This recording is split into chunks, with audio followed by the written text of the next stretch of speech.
بسم اللہ الرحمن الرحیم۔ السلام علیکم ورحمۃ اللہ وبرکاتہ۔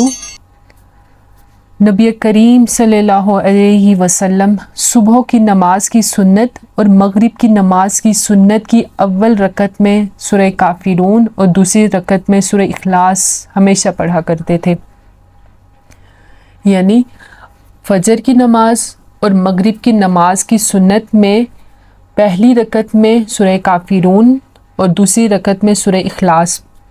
ہمیں نبی کریم صلی اللہ علیہ وسلم کی یہ سنت زندہ کرنی چاہیے۔ اگر ویڈیو اچھی لگے تو اس ویڈیو کو اپنے دوسرے مسلمان بہن بھائیوں کے ساتھ شیئر کیجیے گا، ہو سکتا ہے کہ وہ آپ کے شیئر کرنے سے اس سنت پہ عمل کرے اور اس کا ثواب آپ کو بھی ملے۔ ثواب کی نیت سے شیئر کیجیے گا۔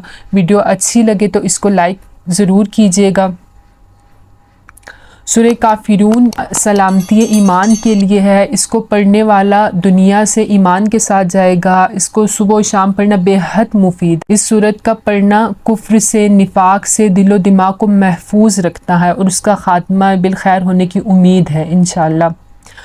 سورہ اخلاص کی فضیلت یہ ہے کہ حدیث شریف کا مفہوم ہے، حضرت ابو سعید خدری رضی اللہ تعالی عنہ سے روایت ہے کہ نبی کریم صلی اللہ علیہ وسلم نے اپنے صحابہ سے فرمایا، کیا تم میں سے کسی کے لیے یہ ممکن نہیں کہ قرآن کا 1/3 حصہ ایک رات میں پڑھا کرے؟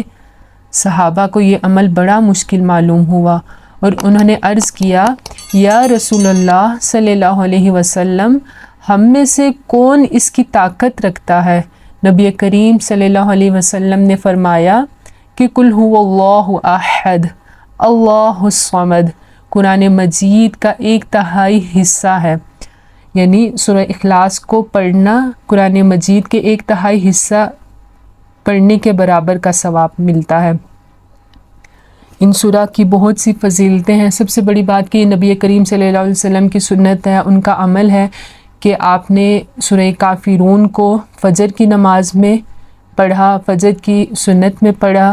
ہمیں بھی چاہیے نبی کریم صلی اللہ علیہ وسلم کی اس سنت کو زندہ کریں، اپنی فجر کی نماز میں، مغرب کی نماز کی سنت میں پہلی رکعت میں سورہ کافرون کو پڑھیں اور دوسری رکعت میں سورہ اخلاص کو پڑھیں۔ جزاک اللہ خیرہ۔